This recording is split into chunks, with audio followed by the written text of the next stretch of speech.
Hi and welcome to the short tutorial. In this video I will show you how to fix TikTok camera quality on your phone. If your TikTok camera not giving you a good quality, watch this video till the end and you have to follow the same procedure. And if this video really helps you out, do subscribe to my channel.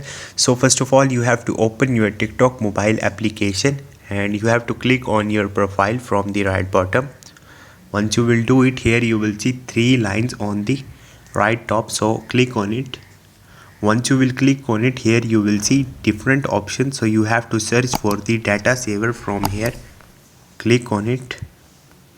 Once you will click on it, as you will see, data saver is turned off, so you simply turn this off. Once you will do it, you will get better camera quality on your phone by the TikTok. So this is the procedure. Hope this video will helpful for you.